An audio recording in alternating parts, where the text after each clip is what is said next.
परमेश्वर का बहुत धन्यवाद हो इस सुंदर आराधना स्तुति के लिए कि भाई ने बहुत गहराई में होकर गाया। और निश्चित रूप से वो प्रार्थनाएं जो भाई ने करी सभी के लिए, वो परमेश्वर के पास पहुंची हैं। हमारे निवेदन, हमारी प्रार्थनाएं हमारे दिलों की अनुभूति के साथ परमेश्वर के पास पहुंची हैं, और वो निश्चित रूप से हाँ और आमीन में ही उत्तर देगा। तो ये हम उसके विशाल भंडारे से हम सारी चंगाइयों को और सारी आशीषों को अपने संसारिक जीवन के लिए क्लेम करते हैं। परमेश्वर का धन्यवाद हो।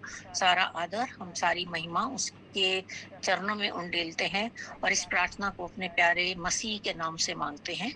आमीन। तो आज का वचन हम वचन में जाने से पहले थोड़ा सा मैं कुछ और बात करना चाहूंगी कि आजकल बहुत ये प्रचार हो रहा है जिस तरीके से कि जॉन द बैप्टिस्ट ने प्रचार करा था यीशु मसीह के आने का, लेकिन किसी ने विश्वास नहीं करा था। और जिस टाइम नूह के समय में परमेश्वर ने उसको कहा था कि अब मैं प्रलय से सब कुछ नष्ट कर दूंगा, और उसने प्रचार करा था लोगों को कि मन फिरा लो, लेकिन लोग उसके ऊपर हंसते थे कि इतनी धूप में और इतनी गर्मी में ये नाव बना रहा है। लेकिन जो परमेश्वर ने कहा था वो करा। तो आज भी ये बार बार ये प्रचार हो रहा है कि यीशु मसीह जल्दी आने वाला है, जल्दी आने वाला है।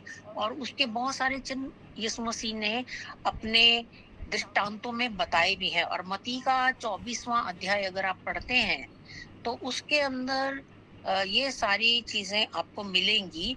और तीनों के तीनों जो गॉस्पेल हैं उसके अंदर कहीं ना कहीं ये सब चीजें मिली हुई हैं, और साथ में जो प्रकाशित वाक्य आप पढ़ते हैं।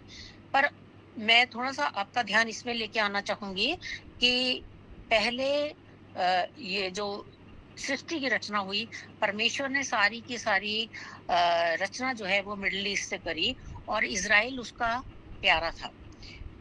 इजराइल को, क्योंकि इजराइल बार बार यहोवा से नफरत करता था, यहोवा से मुड़ जाता था और दूसरे देवी देवताओं के पीछे भागता था, तो उसने क्या करा था कि सबको तितर बितर कर दिया था।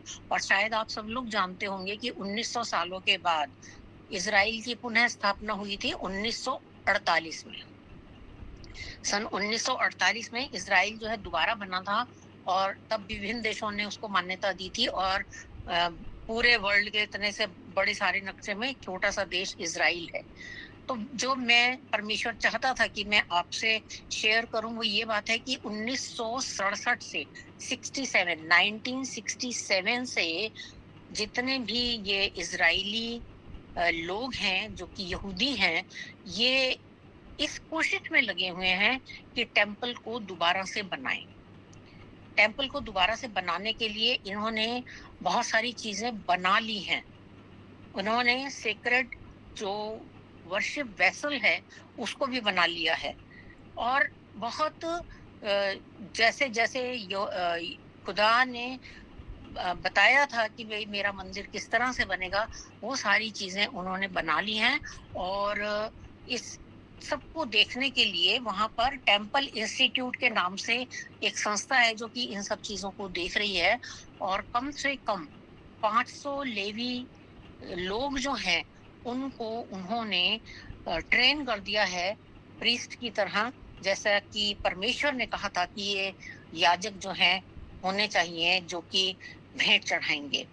अब आती है बात, आपके सामने मैं एक आयत पढ़ना चाहूंगी जो कि गिनती का 19वां अध्याय और उसकी 1 और 2 आयत।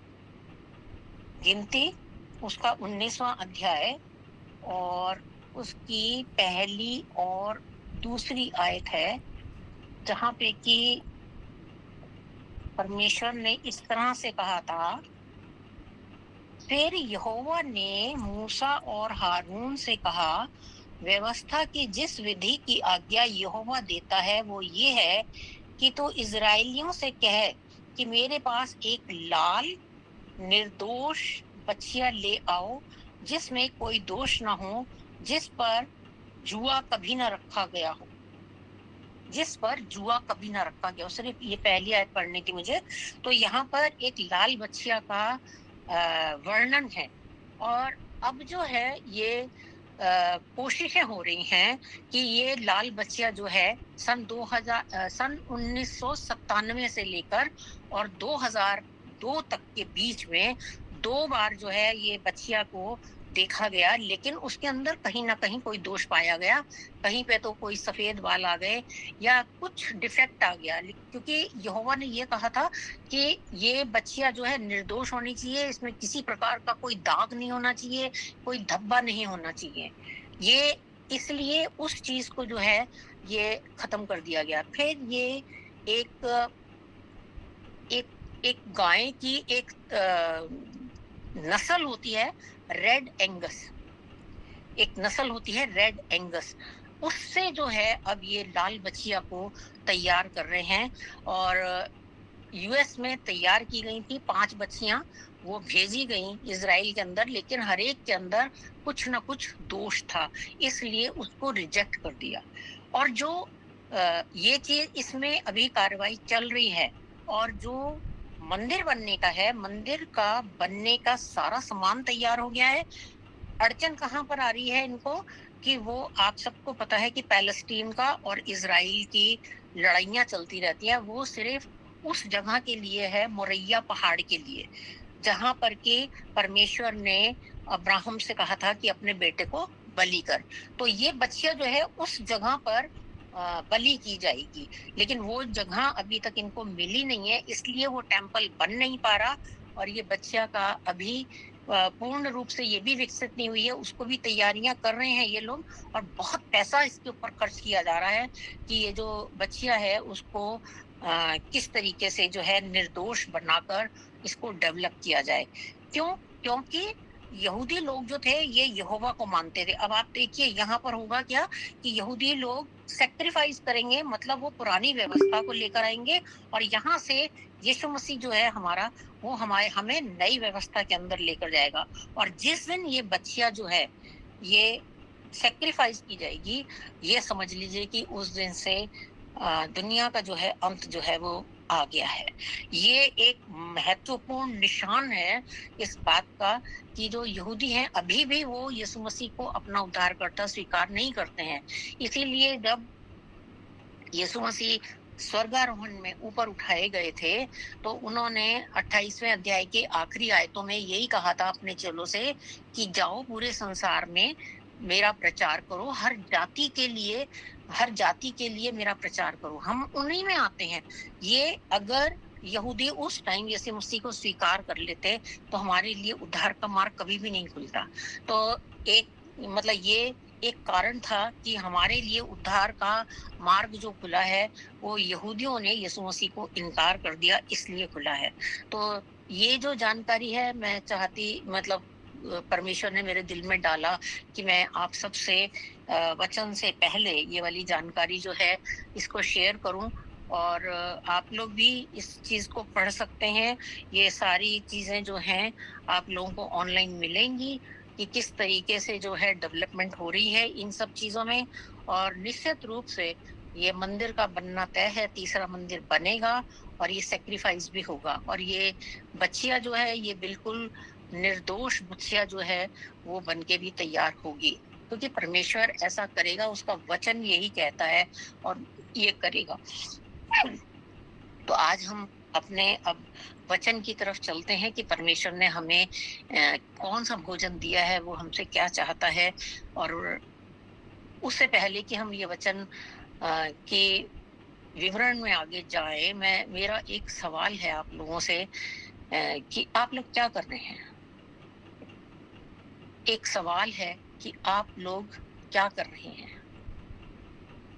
शायद अभी सब लोग ऐसे बोल ना पाए क्योंकि नेटवर्क का भी इशू हो जाता है और स्पीकर खुल जाते हैं सबके, तो दिक्कत आती है। मैं ही बताती हूँ कि कुछ चीजें हैं जो हम करते हैं। शायद आज हमने सुबह उठ के नाश्ता बनाया होगा सबके लिए, दोपहर का खाना बनाया होगा, रात के खाने की तैयारी करी होगी, घर की सफाइयां करी होंगी। जो पुरुष लोग हैं शायद उन्होंने वो नौकरी पे गए होंगे, कुछ स्त्रियां भी नौकरी के ऊपर गई होंगी, जो बच्चे होंगे वो पढ़ रहे होंगे। और कुछ लोग ऐसे होंगे जो बिजनेस कर रहे होंगे, और कुछ लोग ऐसे होंगे जो टीवी देख रहे होंगे, कुछ लोग ऐसे भी होंगे जो लड़ाइयाँ भी कर रहे होंगे, कुछ लोग ऐसे भी होंगे जो बहस कर रहे होंगे, और कुछ लोग ऐसे भी होंगे जो घर के किसी कोने में बैठ के सिर्फ सोचने में लगे हुए होंगे कि हमारे साथ क्या हो रहा है, हम कैसे करें, या हम अपने काम को आगे कैसे लेके जाएं। ये सब चीजें जो हैं, हम कुछ करने में लगे हुए हैं। यही है, क्या यही हमारे काम है? हम क्रिश्चियंस हैं, हम क्रिश्चियंस हैं। आजकल बड़े वो वीडियो आ रहे हैं कि लोग जगह-जगह जाकर क्रिश्चियंस के जो सभाएँ हैं, उसको बंद करवा रहे हैं। उस दिन भी मैं यहाँ पर जब जुड़ी हुई थी, जब अ, कुछ तत्व ऐसे आ गए थे जिन्होंने डिस्टर्ब करने की कोशिश करी थी, जो लोग फिजिकल रूप से प्रार्थनाएँ कर रहे हैं, लोग उनके यहाँ भवनों में जाकर भी उनको तंग कर रहे हैं। लेकिन हम क्रिश्चियंस हैं। क्रिश्चियंस का मतलब हमारा क्राइस्ट हमारा है, क्राइस्ट हमारा है। और क्राइस्ट क्या है? क्राइस्ट एक प्रेम है, प्यार है। हमारा जो काम है वो है प्रेम करना, प्रभु से प्रेम करना। हमारे लिए सब चीजों से ज्यादा जो है वो प्रभु का प्रेम है। लेकिन होता क्या है कि हम अपने इस जीवन में, संसारिक जीवन में, हम जो काम करते हैं, हम एक काम करते हैं, एक काम करते हैं तो दूसरा काम आ जाता है, तो दूसरा खत्म करते हैं तो तीसरा काम आ जाता है, और चौथा काम आ जाता है, और खुदा बाप हमारा इंतजार करता रह जाता है, यीशु मसीह हमारा इंतजार करता रह जाता है कि हमारा मेरा बेटा या मेरी बेटी मेरे पास आएंगे, मेरे पास 2 घड़ी बैठेंगे, मेरे से बातें करेंगे, मेरे वचन को पढ़ेंगे, मुझसे निवेदन प्रार्थना करेंगे। वो समय हमें मिल ही नहीं पाता, हमें समय मिल नहीं पाता। ये हमारी कमी है कि हमें समय नहीं मिल पाता। हमें समय निकालना पड़ेगा, हमें समय निकालना पड़ेगा। ऐसा नहीं है समय मिलेगा नहीं, ये किसी दुकान पे नहीं है कि जहाँ जाकर हम खरीद लेंगे कि हमें 5 रुपए का समय दे दो, हमें 100 रुपए का समय दे दो, हमें 1000 रुपए का समय दे दो। नहीं, ये हमारे पास है, हमें ही इसे निकालना पड़ेगा। बहुत बार ऐसा होता है, आजकल बच्चों की नौकरियां लगती हैं, जब कई बार नौकरी नहीं लगती है, बड़े समय के बाद एक नौकरी मिलने का आभास होता है कि शायद ये नौकरी मिलेगी, तो हम एक मन्नत मान लेते हैं कि ये खुदा बाप, हम जो है अपनी पहली सैलरी, इसमें से आधा भाग जो है चर्च के अंदर देंगे, और आधा भाग जो है हम अनाथों के ऊपर खर्च करेंगे। लेकिन जिस समय हमारे हाथ में सैलरी आती है, उस समय हमें ये याद आने लग जाता है कि अरे हमें उसका भी पैसा देना है, हमें दुकान वाले का भी पैसा देना है, हमारा जो उधार है हमें वो भी चुकाना है, और हम जो हमने अपनी मन्नत मांगी हुई है उसको हम एक तरफ रख देते हैं, क्योंकि हमें अपने खुदा पे विश्वास ही नहीं है। हमें ये विश्वास ही नहीं है कि अगर हम ये खर्च कर देंगे तो हमारा परमेश्वर जो है वो हमारी सुधि लेगा, वो हमारी सारी चीजों को पूरी करेगा। लेकिन क्या होता है कि हम इंसान हैं, घबरा जाते हैं, और हम नहीं कर पाते हैं, कुछ नहीं कर पाते। अब वही सोच लेते हैं हम कि खुदा बाप जो है वो तो वेट कर लेगा, और हम जो है अपने काम करते चले जाएं। हम इस बात के लिए बात कर रहे हैं, तो इसमें हम देखेंगे एक आयत, मती रचित सुसमाचार, उसका 7वां अध्याय और उसकी 21वीं आयत। मती रचित सुसमाचार, उसका 7वां अध्याय और उसकी 21वीं आयत, जहां पर इस तरह से लिखा हुआ है, जो मुझसे हे प्रभु कहता है, उनमें से हर एक स्वर्ग के राज्य में प्रवेश न करेगा, परंतु वही जो मेरे स्वर्गीय पिता की इच्छा पर चलता है। फिर से पढ़ रही हूं मैं, जो मुझसे हे प्रभु कहता है, उनमें से हर एक स्वर्ग के राज्य में प्रवेश ना करेगा, परंतु वही जो मेरे स्वर्गीय पिता की इच्छा पर चलता है। अब ये जो शब्द जो है, इस जो के अंदर हम सब लोग आ जाते हैं, हम सब लोग आ जाते हैं, और खास तौर से हमारे वो लोग आते हैं जो हमारे अगुए हैं, किसी ना किसी तरीके से जो चर्च को चलाते हैं, उनके लिए यहाँ पर ये कहा जा रहा है कि जो मुझसे हे प्रभु कहते हैं, उनमें से हर एक, मतलब जितने भी लोगों को आप आज देखते हैं कि यहाँ सभा हो रही है, वहां सभा हो रही है, इधर सभा हो रही है, दूसरे दूसरे शहरों में जाके सभा हो रही है, और वो बार बार स्टेज से भी चिल्लाते हैं हे प्रभु, और बड़ी सारी दुआएं करते हैं, और बहुत सारे चमत्कार भी होते हैं। ऐसा नहीं है कि चमत्कार नहीं होते हैं, लेकिन यीशु मसीह क्या कह रहा है कि उनमें से हर एक स्वर्ग के राज्य में प्रवेश ना करेगा, चाहे कोई कितना ही चमत्कार क्यों ना दिखा दे, कितने ही बड़े बड़े चमत्कार क्यों ना दिखा दे, लेकिन वो सारे के सारे प्रवेश नहीं करेंगे। यानी उस भीड़ में से भी खुदा अपने लोगों को छांट कर अलग करेगा। उन किन लोगों को? जो उसके स्वर्गीय पिता की इच्छा पर चलते हैं। अब यहाँ पर फिर से वही प्रश्न आता, आप क्या कर रहे हैं? मतलब हम लोग क्या कर रहे हैं इस विषय में? क्या हम अपने आंखों से देख रहे हैं सही तरीके से?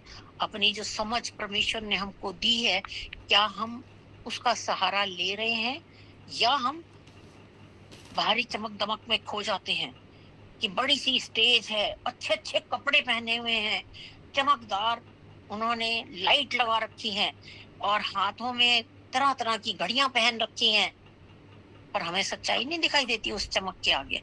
हम सच्चाई को देख ही नहीं पाते क्योंकि हमारी आंखों के आगे पर्दा पड़ जाता है।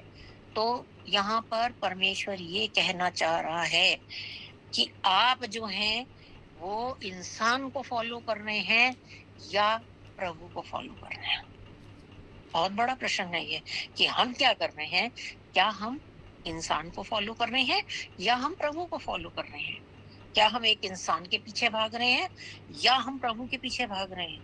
परमेश्वर हमको ये समझ देता है कि हमें किस तरीके से जो है इन लोगों को पहचानना है कि कौन सच है, कौन झूठ है, कौन सच्चाई से प्रभु के नाम का प्रचार कर रहा है और कौन अपने लिए प्रभु के नाम का इस्तेमाल कर रहा है।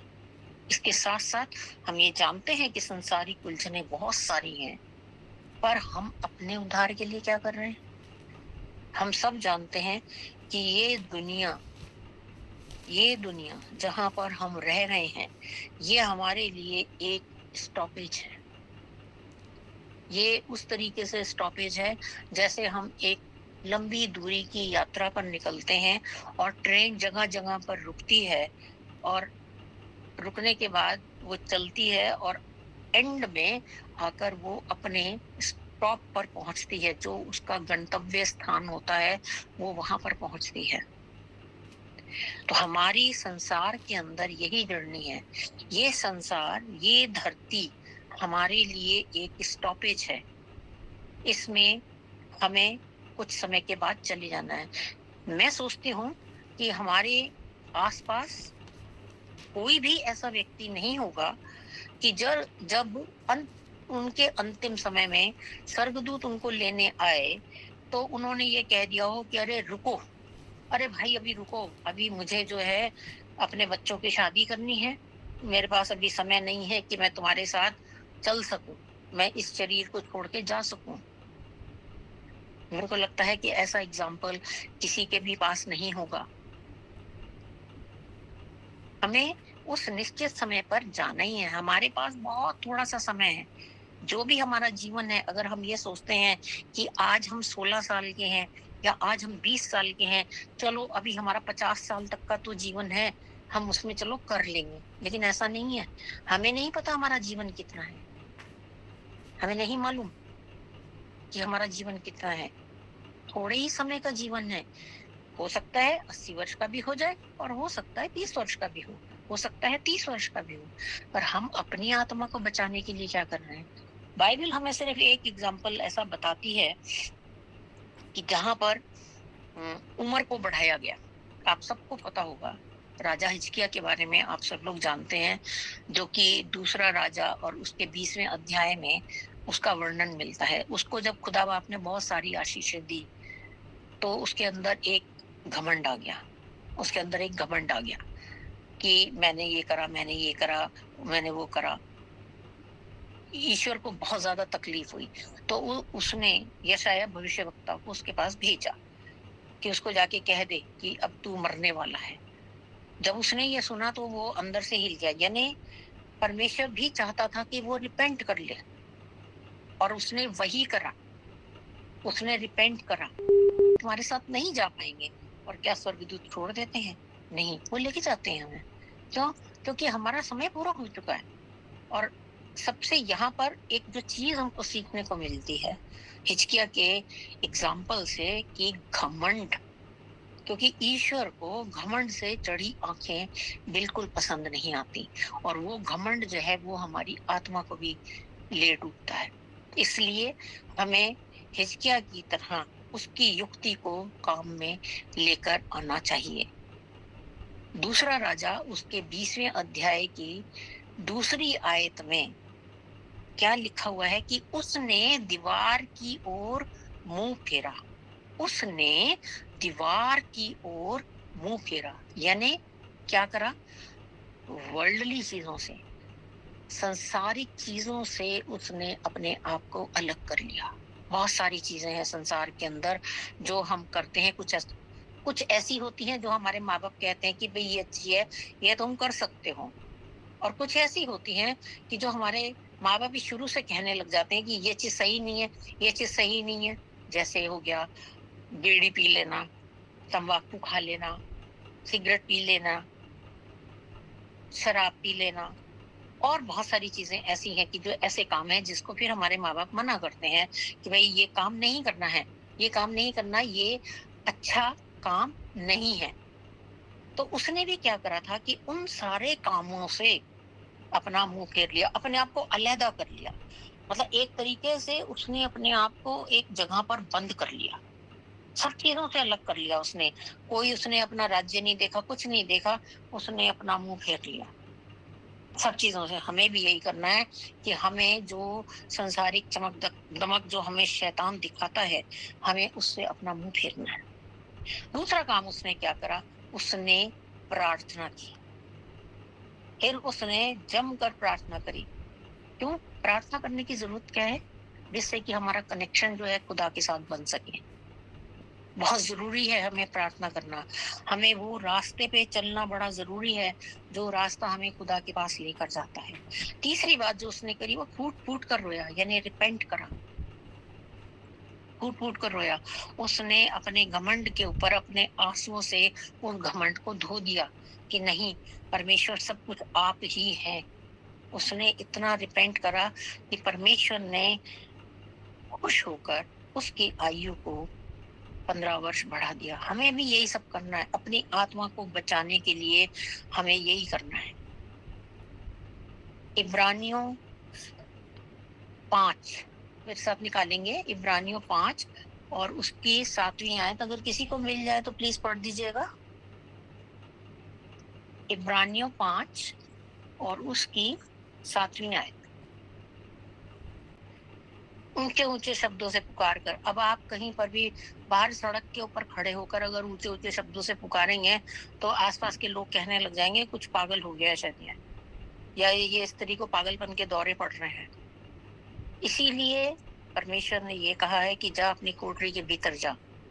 वहां पर आप जैसा भी चिल्लाना चाहे परमेश्वर के साथ वैसे चिल्लाकर उसको बुला सकते हैं, ऊंचे ऊंचे शब्द से।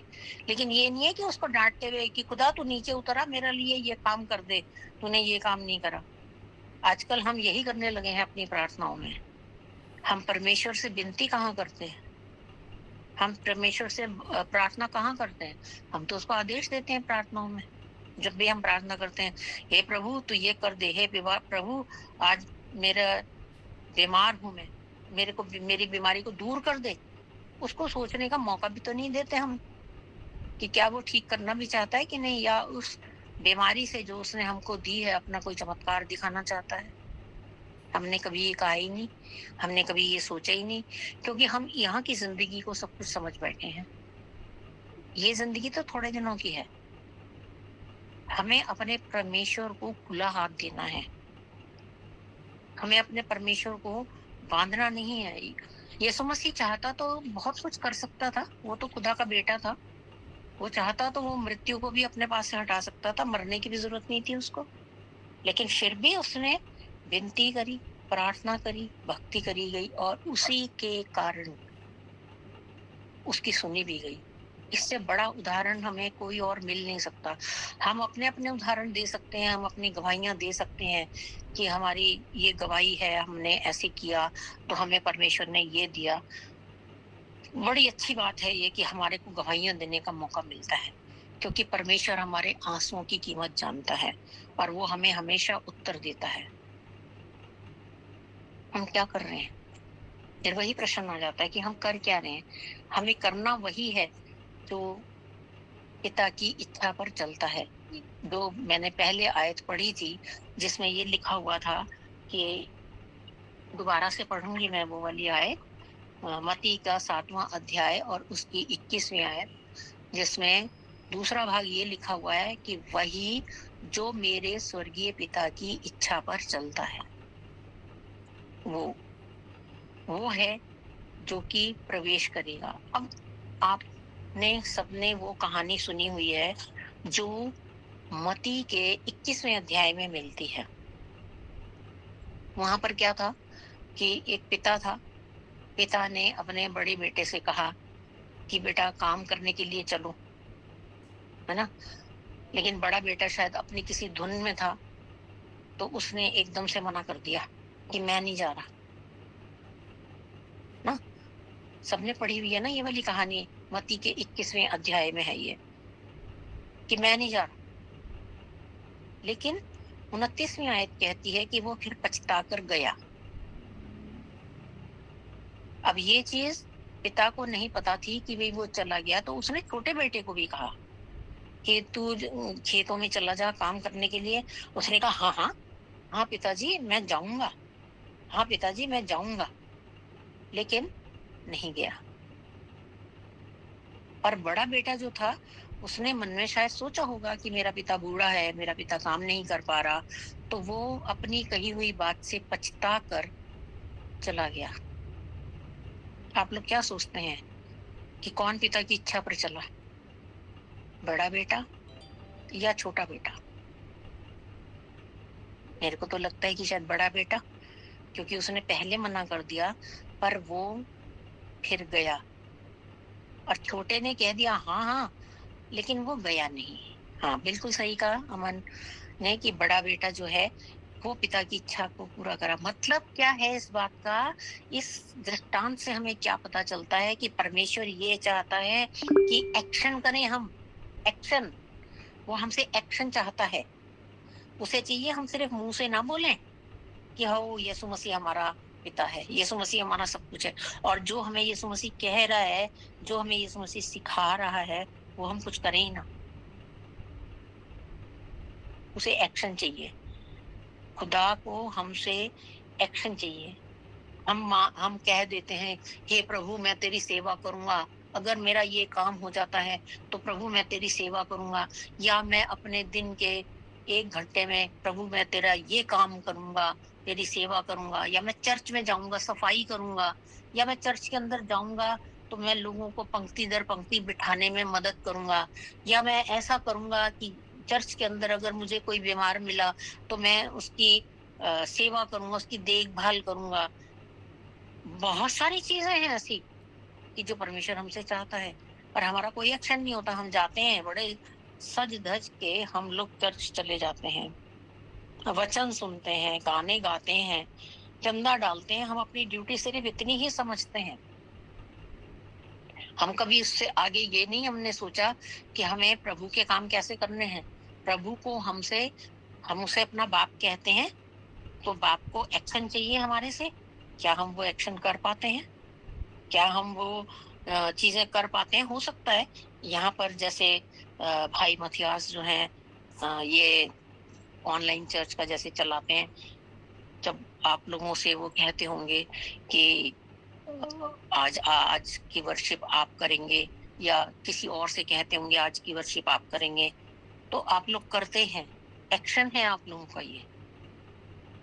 ये एक्शन है। बहुत कई बार ऐसा भी हुआ कि कोई नहीं आया किसी भी कारणवश, तो यहाँ पर उपस्थित लोगों में से किसी को अगर इन्होंने कहा कि भाई जो भी गाना गाना चाहता है तो वो गाना गाता है, वो एक्शन, प्रभु की स्तुति कर रहे हैं। आपको अगर प्रभु ने एक तोड़ा दिया है, आपको गला दिया है, तो आप गाकर उसकी प्रशंसा कर रहे हैं, आप उसकी स्तुति कर रहे हैं। तो हमारे से प्रभु यही चाहता है कि हमें जो है वो एक्शन करना है, ना कि ये कि हम झूठी-झूठी बातें बोलें, डींगे मारें और लोगों को बहका लें। ये काम हमारा नहीं है। हमें अपनी आशीषों को किसी भी तरीके से जो है वो डींगे मार कर खत्म नहीं करना है।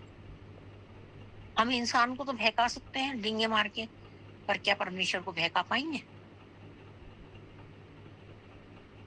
एक्शन से ज़्यादा कोई भी बात नहीं बोलती। एक्शन से ज़्यादा कोई भी बात नहीं बोलती। इस संदर्भ में कह रही हूँ मैं, जो ये अम, दृष्टांत है यहाँ पर। वैसे कई जगह पर चुप रहना जो है, वो भी एक बहुत बड़ी बात हो जाती है कि अगर सामने वाला गुस्से में है, तो हम चुप रह जाते हैं, तो वहाँ पे भी बात खत्म हो जाती है। आगे लड़ाई झगड़ा बढ़ता नहीं। लेकिन यहाँ पर पर्टिकुलर इस बात के लिए कह रही हूँ मैं कि यहाँ पर एक्शन ज़्यादा ज़रूरी है। मैं ये नहीं कह रही कि कभी लड़ाई हो रही हो तो लेके किसी ने आपको एक बात बोली, आप लेके मुक्का मार दो उसकी नाक के ऊपर, वो एक्शन नहीं चाहिए। खुदा उस एक्शन से कभी भी प्रसन्न नहीं होता। उस एक्शन से प्रसन्न होता है जो उसका राज्य बढ़ाने के लिए काम करते हैं। एक्शन, बाइबल बहुत सारे एग्जाम्पल बताती है। देखिए बाइबल के अंदर जिसने एक्शन करा, एक बहुत बड़ा एग्जाम्पल तो अब्राहम का है। अब्राहम के बारे में सब लोग जानते हैं कि भाई बुढ़ापे में उसको औलाद मिली, और फिर परमेश्वर ने क्या कहा कि तू जिससे प्यार करता है उसको मेरे लिए बलिदान कर। पहली बात तो एक ये बहुत ही खूबसूरत लगती है ये वाली बात कि परमेश्वर ने इस बात को एक्नॉलेज करा, माना इस बात को कि अब्राहम अपने बेटे से प्रेम करता है। उसने कहा कि तू जिससे प्रेम करता है उसको मेरे लिए मोरैया पहाड़ पर जाकर बलि दे। अब क्या था, अगर हमारे में से कोई होता तो हम कहते अरे खुदा बाप दोबारा सोच ले। हम क्या करते, अगर हमें रात में मान लीजिए ऐसा कोई स्वप्न आ जाए और हमें ये दिखाई दे कि परमेश्वर हमसे ऐसा वाला बलिदान चाह रहा है, तो हम क्या करेंगे, फटाफट सुबह सुबह उठ के पादरी साहब को भी नहीं उठने देंगे, पहुंच जाएंगे उनके घर कि पादरी साहब देखना जरा, मुझे ये ऐसा ऐसा स्वप्न आया, ऐसा लगता है कि ये परमेश्वर की तरफ से नहीं है, दुष्ट आत्मा की तरफ से है। अपने आप को बचाने के लिए हम ये करेंगे। लेकिन अब्राहम ने क्या करा, अब्राहम को परमेश्वर की बात याद थी कि जब उसने उसको तंबू से बाहर निकाल कर ये दिखाया था कि तू इन आकाश के तारों को गिन, तेरा वंश ऐसा होगा। और उसने उसी बात पर विश्वास करा। आगे जो कुछ हो रहा है उसको उसने नहीं सोचा बिल्कुल भी, और वो ले गया अपने बेटे को रखा, और जहां पर जबकि वो छुरी चलाने वाला था, उस वक्त परमेश्वर ने उसको रोका। क्या हम इतना एक्शन कर सकते हैं? हमारे तो दिल में दुखी होती रहेगी, हाय कहीं क्या हो जाएगा अगर हम ऐसे मार, अगर हम अब्राहम की जगह होते तो हम ये सोचते अरे कहीं सच में मैं छुरी चला दूं तो मेरा तो एक बेटा है वो भी जाएगा। ऐसी ही बातें आती हमारे दिमाग के अंदर। लेकिन अब्राहम ने परमेश्वर पर विश्वास अपने एक्शन से दिखाया। क्या हम ऐसा विश्वास हमारे अंदर पाया जाता है? क्या ऐसा विश्वास हमारे अंदर पाया जाता है? एक दूसरा उदाहरण भी है कि एक लड़का था, तो एक व्यक्ति था जिसको यीशु मसीह ने कहा, यीशु मसीह के पास वो आया कि मेरा बेटा मर गया है, तू चल गुरु तू चल। तो उसने कहा जा तेरा पुत्र जीवित है। तो उसने कोई बहस नहीं करी यीशु मसीह से। ये जो है ये उदाहरण मिलता है हमें यूहन्ना के 4 अध्याय की 50वीं आयत में। यीशु मसीह ने सिर्फ इतना कहा था, जा तेरा पुत्र जीवित है, और उसने उस बात की प्रतीति करी, उस प्रभु के कहे हुए को माना। यानी उसके इस काम ने क्या दिखाया कि वो यीशु मसीह को परमेश्वर का पुत्र मानता है, और वो चला गया। यही उसका विश्वास जो था उसके लिए सॉरी जीत का कारण बना कि जब वो पहुंचा तो वो उसने अपने बेटे को जीवित पाया, उसने अपने बेटे को जीवित पाया। ये शब्द हैं क्या? यीशु मसीह ने एक बात बोल दी कि जा तेरा पुत्र जीवित है। खुदा ने अब्राहम को कह दिया रुक जा। अब किसके मुंह से निकला? खुदा के मुंह से निकला। ये वर्ड है, शब्द है खुदा के। ईश्वर जो है वो हमारी तरह नहीं है कि जो वायदा करके मुकर जाए। अगर हमने किसी से 500 रुपए उधार लिए हैं तो हम क्या करेंगे? उस व्यक्ति से 50 मीटर दूर की दूरी बनाकर चलेंगे कि ताकि कहीं वो हमसे पैसे ना मांग ले। या अगर वो हमसे पैसे मांगेगा तो हम क्या करेंगे? झूठ बोल देंगे कि भाई अभी तो हमारे पास है नहीं, अभी तो है नहीं हमारे पास, जब होंगे भाई दे देंगे आपको पैसे। छोटी छोटी चीजों में भी हम झूठ बोल जाते हैं। छोटी छोटी चीजों में। हमारा परमेश्वर ऐसा नहीं है कि जो हमने झूठ बोले। वो इंसान नहीं है कि वो अपनी इच्छा बदले। जो कुछ उसने कहा है, जो वचन उसने दिया है, वो उसे पूरा करेगा। और इस व्यक्ति के मामले में यही हुआ कि जब यीशु मसीह ने कहा कि जा तेरा पुत्र जीवित है, तो वो चला गया। उसने बहस नहीं करी खुदा से, उसने परमेश्वर से बहस नहीं करी, यीशु मसीह से बहस नहीं करी कि अरे ऐसे कैसे जिंदा हो जाएगा। न तो तूने प्रार्थना करी, न तूने उसके ऊपर हाथ रखा, न तू मेरे साथ चला। नहीं, उसका एक्शन। तो हमें भी यही करना है।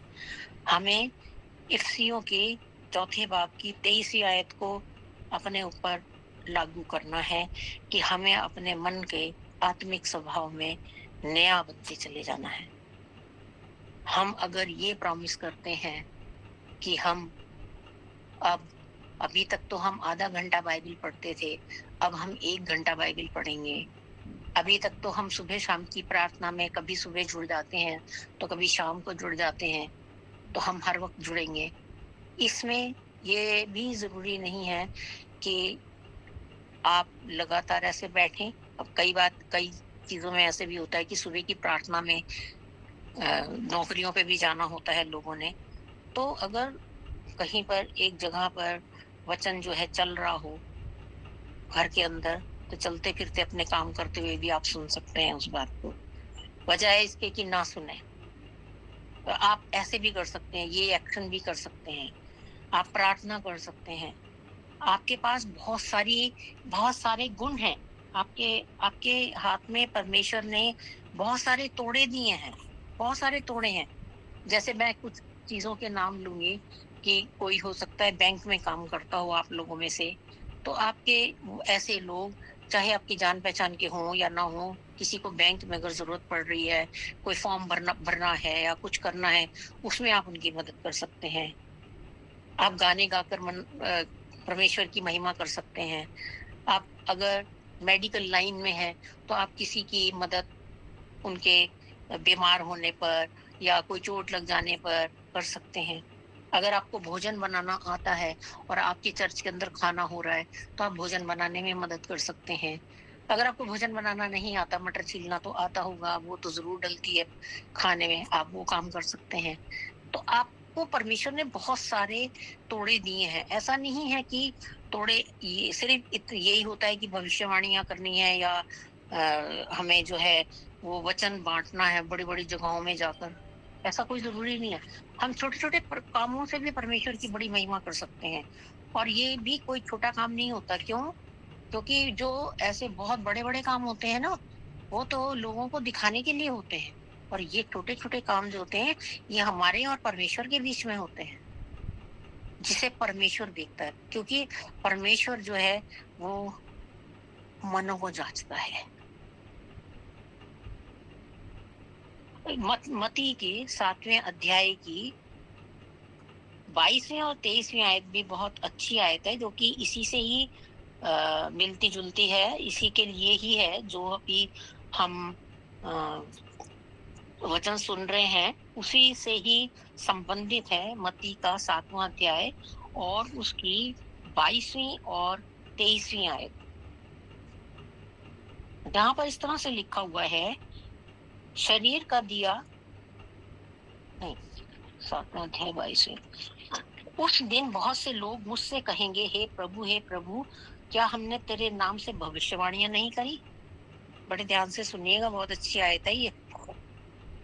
क्या हमने तेरे नाम से भविष्यवाणियां नहीं करी, तेरे नाम से दुष्ट आत्माओं को नहीं निकाला, और तेरे नाम से बहुत से आश्चर्य कर्म नहीं किए? मतलब ऐसे लोग जहां जहां पर आप अभी देख रहे होंगे कि बहुत से लोग आते हैं, उनकी सभाओं में बड़े सारे आश्चर्य कर्म होते हैं, या वो दुष्ट आत्माओं को निकालते हैं, तो खुदा क्या कह रहा है कि उस दिन कौन से वाले दिन?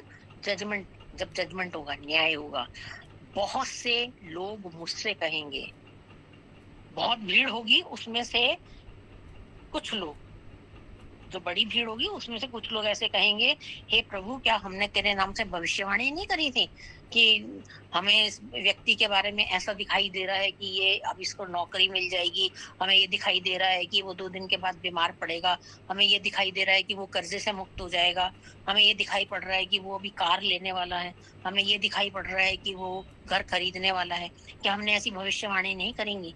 तो यीशु मसीह ने क्या जवाब दिया था कि मैं उनसे खुलकर कह दूंगा, मैं उनसे खुलकर कह दूंगा, मैंने तुम्हें कभी नहीं जाना, हे कुकर्म करने वालों, मेरे पास से चले जाओ।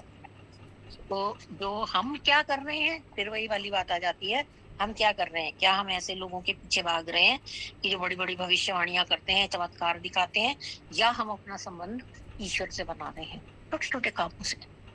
जरूरत ही नहीं है बड़े बड़े कामों की, छोटे छोटे कामों से ही हम ईश्वर के साथ अपना संबंध बना सकते हैं।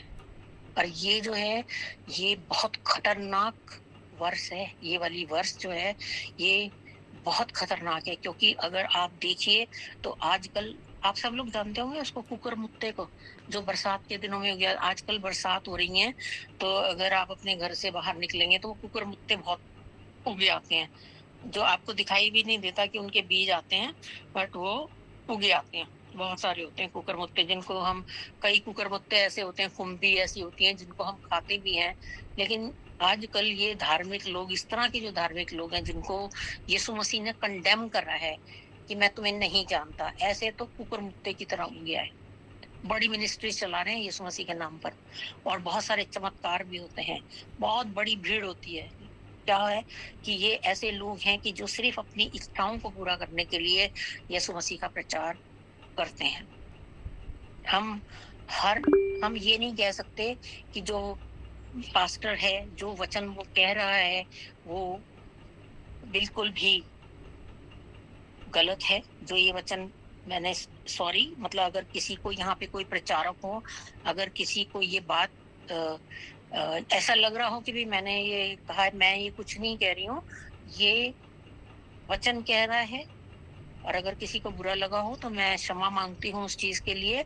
लेकिन यहाँ पर है, ये सच है कि ये लोग जो हैं यीशु मसीह का नाम अपनी इच्छाओं को पूरा करने के लिए इस्तेमाल कर रहे हैं, और ऐसा जाल फैला दिया है उसका कि वो ऐसा कि उससे जो है ना, आप बिना बाइबल की सहायता के, बिना सच्चे वचनों के बच ही नहीं सकते। आपका क्या काम है? पहला काम ये है कि ठीक है, हमारे तरफ चारों तरफ लोग होते हैं, हम खुल के भी नहीं कह सकते, लेकिन हम पहचान सकते हैं उनको कि क्या ये लोग सही हैं या ये लोग गलत हैं। अगर हम गलातियों के 5वें अध्याय की 22वीं और 23वीं आयत में जाएं और उसको हम नोट करके रखें, तो ये लोग सच में भेड़ों से पवित्र प्रेम करते हैं। ऐसे लोग जिनके अंदर ये गुण होते हैं, मैं पढ़ूंगी गलातियों, अगर किसी को मिल जाए तो वो पढ़ दीजिए, मैं भी निकाल रही हूँ। गलातियों 5वां अध्याय और उसकी 22वीं 23वीं आयत।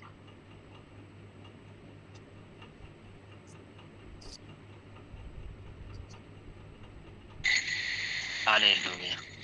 पर आत्मा का फल प्रेम, आनंद, शांति, धीरज, कृपा, भलाई, विश्वास, नम्रता और संयम है। ऐसे ऐसे कामों के विरोध में कोई भी व्यवस्था नहीं। देखिए, वचन बिल्कुल कह रहा है कि ऐसे कामों के विरोध में कोई व्यवस्था नहीं। तो हम जिसके पास जा रहे हैं, हम जिसको सुन रहे हैं, क्या उसके अंदर ये सारे गुण हैं? क्या उसके अंदर परमेश्वर का धीरज है, या वो अपना आपा खो देते हैं? हमें ऐसा नहीं होना चाहिए कि हमें समझ में आया कि ओहो, वहाँ चमत्कार हो रहा है, उसकी सभा में इतना चमत्कार हुआ, बीमारियां दूर हो गई, और हम अंधी भेड़ों की तरह भाग लिए, साथ में अपने पड़ोसियों को भी ले गए। नहीं, ऐसा नहीं होना चाहिए। हमें जांचना चाहिए कि क्या वास्तविकता में ये लोग सही हैं या नहीं। मतलब कैसे, मैं एक एग्जांपल बताती हूँ। मतलब जो आपको ये वचन बांट रहे हैं, वहां से खड़े होके बोल रहे हैं, क्या ये वो वचन अपने ऊपर भी लागू करते हैं या नहीं? मान लीजिए आपको कहते हैं कि भाई तुम दीन बनो, नम्र बनो, क्रोध मत करो, और अपनी सारी चीजों को बाइबल के हिसाब से पूरा करो। और जब उन्होंने वचन खत्म करा, बहुत अच्छा वचन दिया, सारे लोग चले गए, तो पास्टर जी भी जो है वो निकल कर आए बाहर। अब बाहर क्या हुआ जी, उनकी नई गाड़ी खड़ी थी। नई गाड़ी खड़ी थी, और कुत्ता आया, एक कुत्ता आके सुसु कर गया गाड़ी के ऊपर। अब जी पास्टर जी ने चर्च बैरे को बुलाया, और जो चर्च बैरे को बुरी बुरी बातें बोलकर उसने उन्होंने डांट लगाई। यानी जो बाइबल की बातें वो चर्च के अंदर बोल रहे थे, दूसरे लोगों के लिए बोल रहे थे, उपदेश दूसरों को दे रहे थे, उनमें से एक भी अपने ऊपर लागू नहीं करा। तो ऐसे लोगों से हम सबको दूर रहना है, और हमें आत्मिक उन्नति अपनी करनी है। और ऐसे पास्टर्स भी आपको बहुत सारे मिल जाएंगे जो आपको नेगेटिव चीजें बोलेंगे कि अरे, मैं तो हम ये देख रहे हैं। आप नेगेटिव चीजें वो कैसे बोलते हैं कि जब आपके पास आते हैं वो लोग, या आप लोगों से मिलते हैं, आप अपनी बातें जो हैं इस उसमें कि ये खुदा का बंदा है, आप अपनी सब बातें उनको बता देते हैं, तो वो उसमें से वो चीजें उठा लेते हैं, पिक कर लेते हैं। वो फिर आपके पास जब आएंगे विजिट करने के लिए, तो वो आपको बोलेंगे कि अरे, आपके साथ ना ऐसा हो जाएगा, ऐसा हो जाएगा, ऐसा हो जाएगा, ये हो जाएगा, हम आपके लिए प्रार्थना कर रहे हैं। और फिर बाइबल में से खोल के वचन आपके लिए वचन पढ़ेंगे, अच्छे अच्छे वचन पढ़ेंगे, अच्छी बातें करेंगे, अच्छी प्रार्थना आपके लिए करके जाएंगे। क्यों? ताकि आप एक अच्छा दान उनको दे सकें। आप उनके मंतव्य को समझिए, उनके मोटिव को समझिए, कि अगर उनका मोटिव सिर्फ दान लेने का है, दूर रहिए उनसे। अगर उन बातों को वो अपने ऊपर लागू नहीं कर रहे जो आपको सुना रहे हैं, तो जरूरत ही नहीं है ऐसे लोगों के पीछे जाने की। और हमें क्या करना है? हमें करना है सबोपदेशक 12वां अध्याय और उसकी 13वीं आयत। सबोपदेशक 12वां अध्याय और उसकी 13वीं आयत को बस हमें अपने जीवन का एक मूल मंत्र बना लीजिए, एक कागज के ऊपर लिखकर, जहां पे भी आप बैठते हैं, सोते हैं या अपना काम करते हैं, वहां पर लगा लीजिए कि परमेश्वर का भय मान और उसकी आज्ञा का पालन कर। हमें यही करना है बस, और कुछ नहीं करना। क्योंकि जो कोई भी उसके वचन पर चलता है वही सिद्ध होता है। तो हमें अपना कार्य करना है।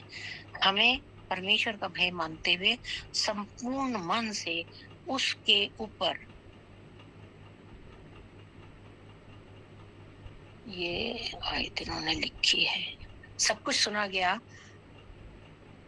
अंत की बात यह है कि परमेश्वर का भय मान और उसकी आज्ञाओं का पालन कर, क्योंकि मनुष्य का संपूर्ण कर्तव्य यही है। बहुत थैंक यू ब्रदर, जो भी आपने एकदम से आयत डाल दी, बहुत अच्छा करा कि परमेश्वर का भय मान और उसके नियमों का पालन कर। और नियम हमें सबको पता है कि क्या नियम है।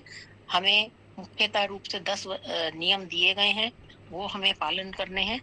उसके सारी बाइबल उसी के अंदर समाती है, चाहे नया नियम हो चाहे पुराना नियम हो, सारी बाइबल उन 10 नियमों के अंदर समा जाती है। तो हमें जैसा यीशु मसीह ने सिखाया है कि हमें सिर्फ प्रेम करना है, हमें सेवा करनी है। यीशु मसीह ने भी तो करा था ना, कि जब कमर में गमछा बांध के वो अपने चेलों के पैर धोने लगे थे, तो पतरस ने मना करा था ना कि तू मेरे पैर कभी नहीं धोएगा। है ना? तो उसने ये कहा था ना कि अगर तू मैंने तेरा पैर नहीं धोया तो मेरा तेरा कोई साझा नहीं। यानी यीशु मसीह ये दिखाना चाहता था कि किसी पद के लिए नहीं, सेवा करो। तो जहाँ पर भी मौका मिलता है सेवा करने का, सहायता करने का, वो हम सबको करनी है ताकि हमारा आत्मिक जीवन बढ़े। हमारे आत्मिक जीवन को बढ़ाने के लिए प्रार्थना करनी है। प्रार्थना करते हुए हमें वचन पढ़ना है। वचन करते हुए हमें अपनी आवश्यकताओं को जो परमेश्वर को बताना है वो विनती और प्रार्थना में बताना है, ना कि कोई ऑर्डर देते हुए बताना है। ऑर्डर नहीं देना हमें खुदा को कि खुदा तू ये कर दे, ये कर दे, ये कर दे, हमारा ये काम नहीं हुआ, इतने साल हो गए तुझसे प्रार्थना करते हुए, हम तूने हमारा ये काम नहीं करा। ये हमारे काम नहीं है ऑर्डर देना। ऑर्डर परमेश्वर देगा। हमें सिर्फ विनती और प्रार्थना करनी है और सर झुकाकर हमें अपने परमेश्वर की आज्ञाओं का पालन करना है। परमेश्वर आप सबको आशीषित करे और आपकी समस्याओं को, जो जो भी किसी के घर में कोई समस्या हो, उनसे वो आपको निकाले और आपको सदैव आशीषित रखे। और ये परिवार जो है, हर घर गिरजा घर परिवार, ये बढ़ता चला जाए और हम आपको और मुझे दोनों को अच्छे-अच्छे वचनों से हमारी आत्मा यहाँ पर तृप्त होती रहे और अच्छे भजनों को सुनकर हमारे कान हमेशा अच्छी बातें सुने और परमेश्वर का धन्यवाद करते हैं। आप सबको परमेश्वर आशीष दे।